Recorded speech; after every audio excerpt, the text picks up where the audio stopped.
Star Trek creator Gene Roddenberry told John de Lancie during production of the Next Generation pilot Encounter at Farpoint that the actor had no idea what he was getting himself into with joining the franchise.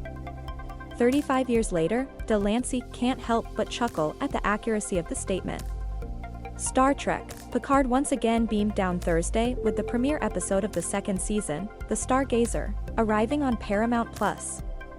And fans were treated to some familiar faces from TNG, including Whoopi Goldberg as Guinan and de Lancie back in his iconic role of the troublesome all-powerful, extradimensional being, Q.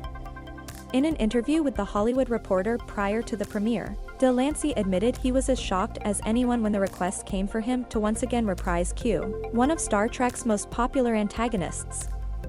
"I did the TNG series finale, All Good Things, and then they went off to do some movies. No one asked, no one called," de Lancie begins. "It is not as if I was expecting it or waiting for it. As I have said in the past, I don't spend too much time worrying about if I am going to be invited to someone's dinner party, so I put it out of my mind.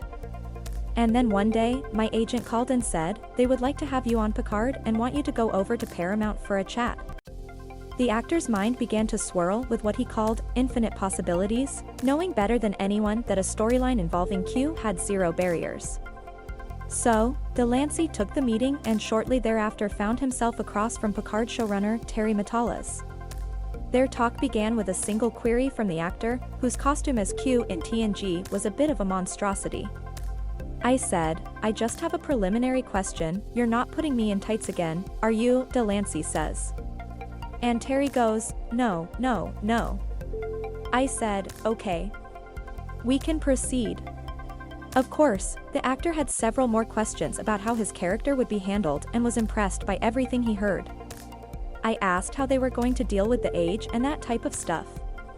And Terry said, "We will make it happen, and more importantly, we want you how you are now," de Lancie says. He explained to me how the story arc would go, and I said, "That sounds great." The first day of production was electrifying for de Lancie. He and star Patrick Stewart had crossed paths a number of times since the TNG finale, which aired in May 1994. But now they were back in front of cameras. Once again, their iconic sci-fi characters playing a mental game of chess with the fate of the galaxy in the balance. Simply put, de Lancie says, it was fun, before expanding. "We shot outside at a winery. They rolled cameras, and then they cut.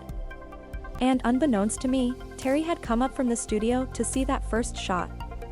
And he threw his hands up and said, the magic." As far as what fans should expect in the way of Q returning for Picard, de Lancie shares no spoilers as he pulls back the curtain a touch in order to manage expectations. "When I was on TNG, they were Q episodes. Here, I am more of a catalyst," the actor explains. "I do 6 out of 10 episodes. I did have to readjust because I thought it would be like before, wall-to-wall words with just me and Patrick. And when I got there, I realized that just cannot be the case. I tried to get an overview and not just an egocentric view of it. And I said, this makes sense. I am getting the ball rolling." All that said, de Lancie cannot wait for audiences to experience the second season of Picard, noting Star Trek fans are like the franchise's stories, unique. These are people who have watched the show, and they come back and want to talk about it. So I have gotten to understand the show from their point of view really well, de Lancie said of fans' investment in the material and characters. And Star Trek storytelling is important. In the end, it has to be about something that is meaningful and deep and has social relevance. That is the essence of Star Trek. And as long as we always have that, we will always have our audience.